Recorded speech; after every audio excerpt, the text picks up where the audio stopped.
Let's bring in CBS News Chief White House Correspondent Major Garrett and CBS News Chief Congressional Correspondent Nancy Cordes. And Nancy, I'll start with you. In talking to Republicans there on Capitol Hill, I want to know, is there a sense of optimism that they will be able to even repeal this when it comes to a vote? Not really, Vlad. I mean, they're still sort of reeling from this big about face last night where the bill that Republican leaders had been pushing basically collapsed, and almost immediately the Senate Majority Leader announced, okay, we're moving in this totally opposite direction, a direction that he himself and many other Republicans are on record opposing, saying that is not the right way to do business, that if you repeal Obamacare now and then promise that it's going to be replaced by something in the next 2 years, that it will destabilize the individual insurance market. It will lead, as the Congressional Budget Office has predicted, to 18 million fewer Americans having insurance just in the next couple of years. But the reality is that the Republican leader doesn't have a lot of options left on the table. So he is going in this direction, and you know, it's almost as if he knows that it is unlikely in the extreme to succeed, but he needs to show conservative Republicans, constituents, and the president that they tried everything, but that repeal now, replace later doesn't work. So, Major, before Senators Lee and Moran came out in opposition of this bill, as I understand it, last night the president hosted a small group of GOP senators. My understanding is that they're considered sort of influencers to help pitch this health care bill. What do we know about that dinner? Well, the dinner was fine. It was part of the president's, and I think he deserves credit for this, regular legislative outreach. But the problem for this president is he does engage members of Congress, but he doesn't engage at a level that matters to them. The president never immersed himself, and he didn't not only not immerse himself, he didn't really deal at any level of detail about health care policy or the knotty politics behind that policy. So he meets and talks to senators and members of the House on the Republican side with frequency, far more than his predecessor, President Obama, did. But it doesn't get him anywhere. Why?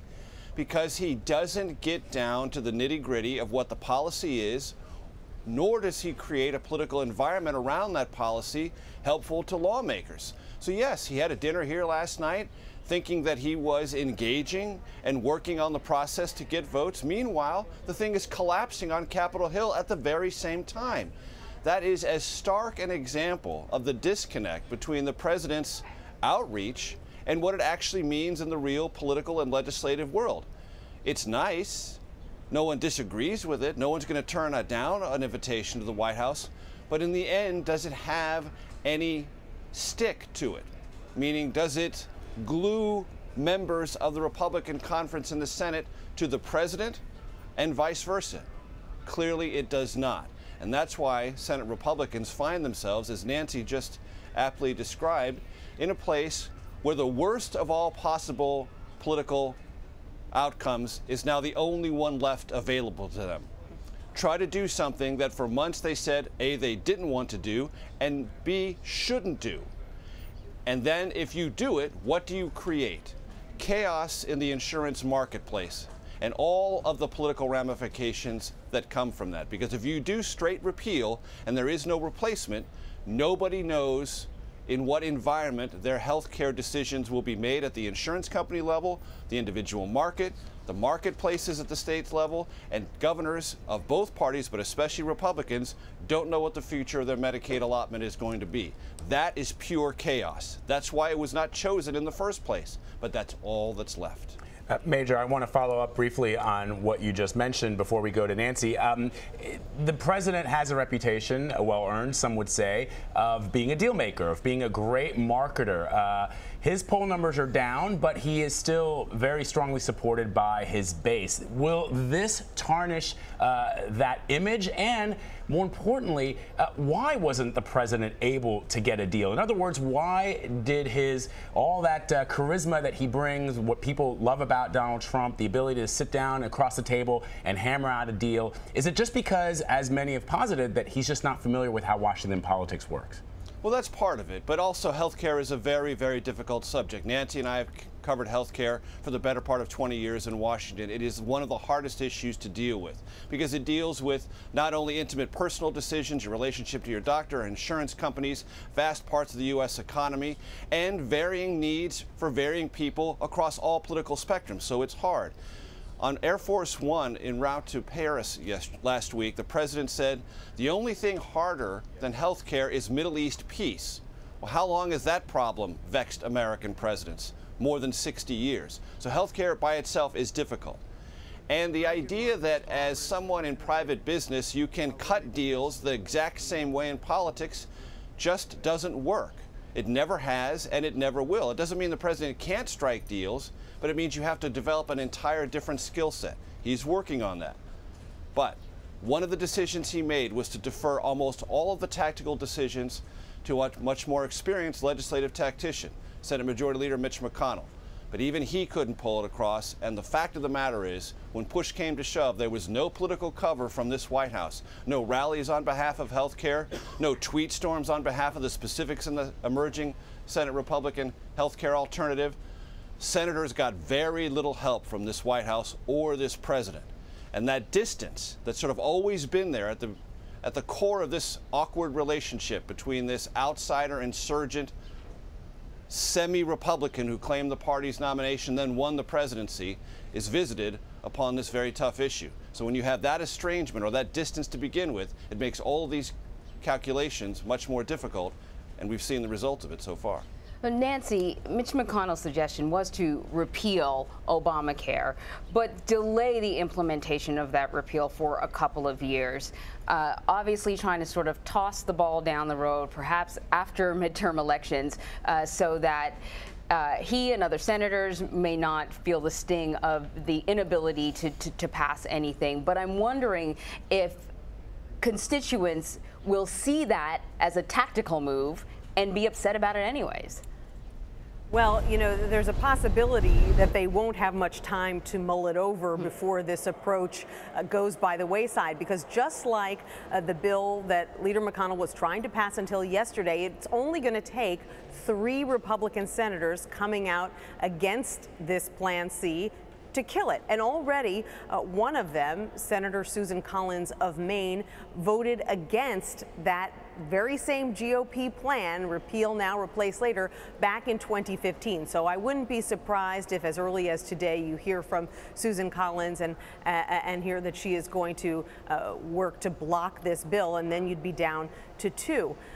There are 2 big problems as those on the left and some on the right see it with this approach. First of all, as Major and I have been talking about, it puts the insurance markets in turmoil. Insurance companies have to make their decisions about plans several years out.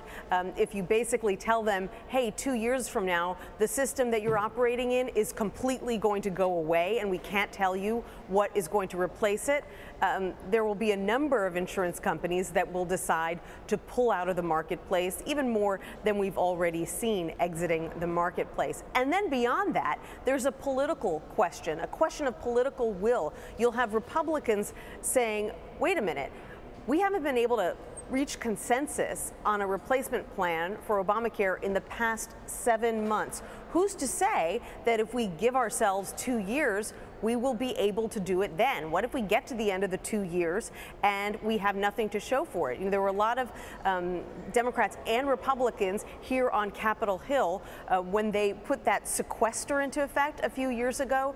That was where Congress said, okay, well, unless we find smarter cuts, we're going to put across-the-board cuts into place both on the domestic and defense spending sides. And we'll surely be able to come up with something more intelligent before we reach that deadline. Well, guess what? They couldn't. And so those painful across-the-board cuts went in everywhere, and they were never able to tweak them. So that's really a cautionary tale for Republicans right now as they're trying to figure out whether to go with this approach or not. Major Garrett? If I could jump in real quick on this, because the White House is telling itself a very comforting story this morning. They're looking at the roster of Senate Republicans who the last time there was a clean repeal vote in the Senate voted for it. 49 of the existing Senate Republicans voted for it. Todd Young, now a senator, was in the House at the time. He also voted for it. They're counting Luther Strange from Alabama as another one. They look at 51 votes on a pure repeal initiative based on past behavior. That's the comforting story the White House is telling itself this morning. There's only one problem. That vote occurred in a very comfortable political vacuum. And what do I mean by that? Stakes were low. Yes, everyone knew that President Obama was going to veto that piece of legislation. So it was a political expression, but it had no real-world political consequences. Wait, am I telling you that sometimes politicians cast votes because they're safe and they strike a pose? But if they had to actually vote that way in the real world with real-life consequences, they might vote differently? That's not exactly breaking news. And that's where the White House finds itself now. They're going to have to go back and say to all these Republicans, hey, you voted for it before, and they're going to be like, different set of circumstances, or maybe not. But they're telling themselves they've got 51 now. Maybe they do, maybe they don't. But that's going to be a process to get to 51 that will not start where they think it starts. They're going to have to start at ground zero and build up to 51. If they assume they're all there right now, I think that's an assumption that does not fit with current reality. Right. Oh, Major Garrett, Nancy Cordes, thank you so much. You're welcome.